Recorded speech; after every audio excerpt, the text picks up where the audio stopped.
Merci. C'est un auditeur, ça. Stéphane qui est venu tout à l'heure, il ne pensait pas qu'on lui dirait de monter. Colette de Chomen azken irratsaioa, Urdin Euskal Herri irrati publikoko animatzaileak erretiroa hartu du, kasiko 30 urtez ondoan izan ditugu, bere ahots eztia, irriñoa eta irria. Le Pays Basque, c'est le coup de foudre. Mais bon, je ne suis pas originale, je sais, mais c'est le coup de foudre et l'endroit où on se dit, mais... Poatu eskualdeko komunikatzailea berehala maite mindu zen Euskal Herriaz eta bere herritarrez, bazterrak, itsasoa, oroar natura, dena gustatzen zaio hemen. Christian Landez bere lankideak erakutsi zizkion Euskal Herriko sekretuak, eta aski laster hemengo jendeekin bat egiten jakin izan du irratiaren bidez. Je suis fan de la radio parce que la radio, c'est l'intimité des gens. C'est être au plus près des gens. Quand je parle à quelqu'un qui est tout seul, en général. Sinon, à deux, on n'écoute déjà plus la radio. Irratia lotura hertsia da, simplea, zuzena, charma ondikoa, Colette de Chom irratizalea da oroz gainetik, urteetan bere emankizunerat joan direnek ere estimua ondian dute, bakotxarekin harreman zuzena sortzen jakin izan baitu. Sekretua zoinote. Avoir préparé son émission, bien connaître aussi ses invités ou alors avoir un sacré instinct pour ne pas se tromper. Ipar Euskal Herriko irrati publikoak milaka entzule biltzen ditu egunero, hurbiltasunak aitortza eta konfiantza sortu duela uste du erretirua hartu duen berriketariak.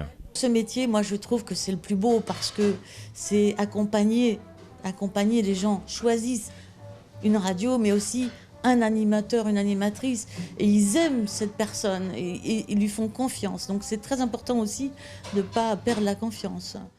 Colette de Chom damuntzen da bakar-bakarrik musikaria ez izatea, musikazalea baita, biziki, bere aizpa kantaria da, anaiak musika jotzen du, musikarik gabeko bizia ezinezkoa iduritzen zaio. Et je me dis toujours que sans la musique, on sera rien. Il faut absolument se battre pour les musiciens, pour les chanteurs, sinon c'est comme si on n'avait plus de lumière. David Kerol, Tom Fraget, Kepa edo Tara taldea, denek dute toki berezia Colette de Chomen bihotzean. Moi j'adore les batucadas aussi par exemple, j'adore quand ça fait des percus, du bruit, j'adore tous les cuivres, j'adore les bandas mais aussi tous les... Justement du jazz, j'adore le jazz. Ahotsa izateaz gaina, irriñoa eta irria ere da Colette de Chom, jendeak horren bidez ezagutzen omen dute. Le fou rire aussi, oui, c'est sûr. Et d'ailleurs, on me reconnaît souvent mon rire quand je me balade dans le Pays Basque. Si j'achète un truc, que je ris avec quelqu'un, ah, c'est la radio, c'est Colette. Eta bat-batean elgar ikusten dutelarik, entzuleak harritzen omen dira maiz, haundia eta beltxarana irudikatzen baizuten. Certains m'imaginent en général grande et brune, ce qui n'est pas le cas. Hiru hamarkadetan Colette de Chom lankideak ehunka anekdota bildu ditu, irratiaren bidez galdu zen gatu bat berriz atseman zutela, bakarrik bizi zen alargundu zen gizon bat lagundu zuten, irratia baizik ez baizuen loturak sortzeko, momentu latzetan entzuleek berek salbatu zutela dio ahoan bilori gabe, hau da irratiaren lilura.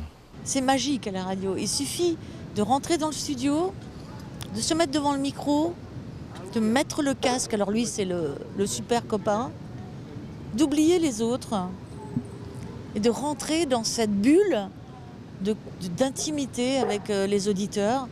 Mikroa intzinean plazera eta errespetua sentitu izan ditu beti Colettek, mezu argia edatzen gustatzen zaio, egunero zerbait berri eta on sortu behar dela, baikorra izan behar dela, erremedioak utzi, eta oinez zibili edo liburuak irakurri.